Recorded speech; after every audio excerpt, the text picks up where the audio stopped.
a quiet, forgotten corner of a small old town museum, tucked away from the grand halls and bustling exhibits, hung a painting that most visitors initially overlooked. It wasn't large, nor was it painted by a master whose name echoed through history. But this painting held a secret, a chilling reputation whispered among the locals and the few tourists who dared to get close. Teikayedit, the painting that watches. It was a portrait of a woman. Her name? The artist, the Iralo lost to time. She was depicted in simple, dark clothing, her hair pulled back, with no jewelry or adornment to speak of. Her background was a muted, indistinct wash of grays and browns. All attention was drawn to her face, and more specifically, to her eyes. They were a dark, almost black, but rendered with such astonishing, lifelike detail that they seemed to hold a liquid depth, and it was these eyes that gave the painting its name. From the moment you stepped into the small, dimly lit room, you felt it, a prickling sensation on the back of your neck, a distinct, unnerving feeling of being observed. As you approached the painting, her gaze would lock onto yours. And no matter where you moved to the left, to the right, even crouching down, her eyes seemed to follow you. It wasn't just a trick of the light or a clever artistic technique, or at least, that's what everyone who saw it insisted. It felt intentional. Visitors would often challenge each other to a staring contest with the woman in the portrait. Most would give up within a minute, overwhelmed by an inexplicable sense of unease, a feeling that they were the ones being scrutinized, judged. They would walk away muttering about how her expression felt cold, almost sorrowful. But a few, those who held their gaze a little longer, reported something far more disturbing. They swore, with absolute conviction, that they saw the corners of her lips twitch upwards into a faint, almost imperceptible smile. A smile that was not there a moment before. Of course, the museum staff officially dismissed these stories as products of overactive imaginations, folklore spun to make the small-town museum more interesting. They would laugh it off, saying the odd lighting and the painting's realism played tricks on the mind. But behind closed doors, among themselves, the security guards told a different story. The night guards, the ones who walked the silent, echoing halls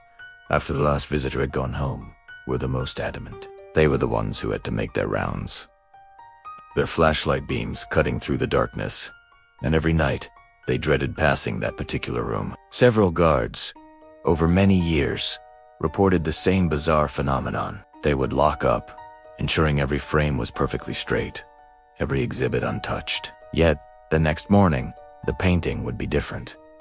Sometimes it was tilted just a few degrees to the left. Other times, it seemed to have shifted an inch or two higher on the wall. Their logs were filled with these strange, consistent reports. Management grew concerned. Was it a prankster? A subtle, ongoing act of vandalism? They installed a MOSI-activated security camera aimed directly at the painting, determined to catch whoever was responsible. They reviewed the footage day after day, week after week. The camera captured everything. The guards making their rounds, the cleaning crew dusting the floors, even the occasional mouse scurrying across the room in the dead of night. But it never, not once, captured anyone touching the painting. Yet, the logs continued to fill up. Monday morning, the painting was tilted.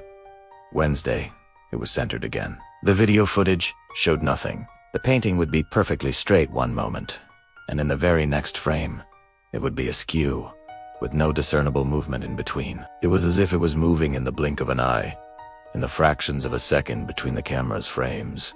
This went on for months, driving the museum curator to the brink of desperation. The stories were getting louder, the staff more unnerved. Finally, he decided they had to investigate the painting itself. Maybe there was a mechanism hidden within the frame, a prank set up by the artist long ago. With extreme care, two of the most senior staff members took the painting down from its hook. The air in the room felt heavy, and an unnatural silence fell as they carried it to a back room for examination. As they laid it on a velvet-covered table, they noticed the frame was unusually heavy.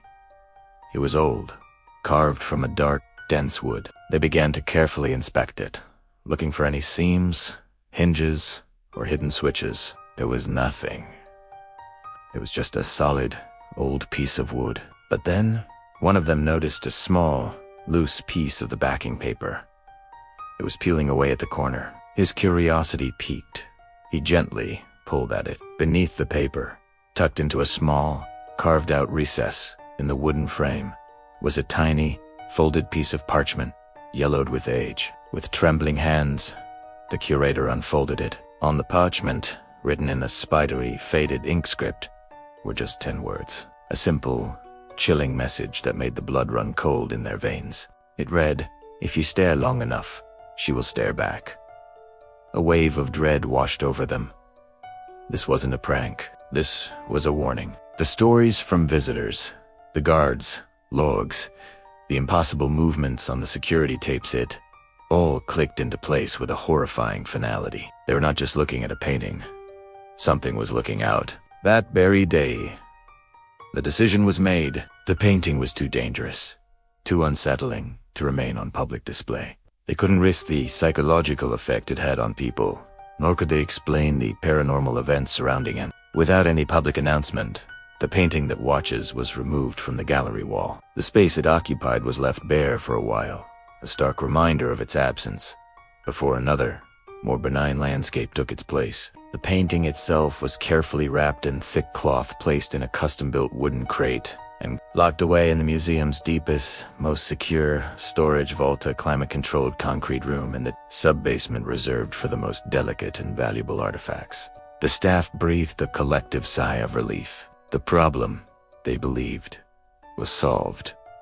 Out of sight, out of mind. But the story doesn't end there. Because you can lock a painting in a box, but you can't always contain what lives inside it. The night gods soon noticed a new, strange occurrence. The uneasy feeling in the old gallery room was gone, but a new, more concentrated sense of dread now emanated from the sub-basement. When they did their rounds near the storage vault, they would hear things. At first, it was faint, easily dismissed as the groaning of old pipes or the hum of the ventilation system. But soon, it became unmistakable.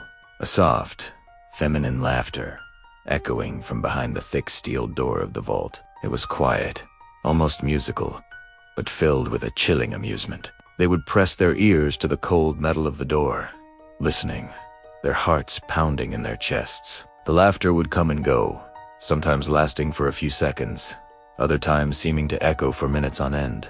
There was no one down there.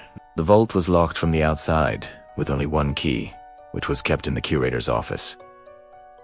And then there were the power surges. The lights in the museum's basement would flicker erratically, sometimes shutting off completely for a few seconds before blinking back on. These surges were localized, affecting only the basement level, and electricians could find no logical cause for them. During these moments of flickering darkness, the guards passing the vault swore they saw something impossible. In the split second of absolute blackness, they would see a faint, internal light glowing from the cracks around the vault door. And in that ethereal glow, they saw a pair of dark, familiar eyes open and watching from the suffocating darkness within the crate. The painting may be locked away, hidden from the world, but she is still there, waiting, watching.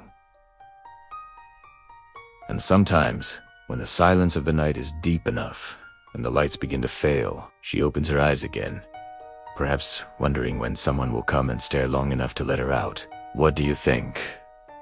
Is this just a local legend, or is there truly something conscious trapped within that canvas? Let me know your theories in the comments below. And if you enjoyed diving into mysteries that blur the line between art and the supernatural, make sure to hit that like button, subscribe to the channel, and ring the bell so you never miss a new story. Thanks for watching, and remember, the next time you're in a quiet museum, be careful who or what you stare at. You never know who might be staring back.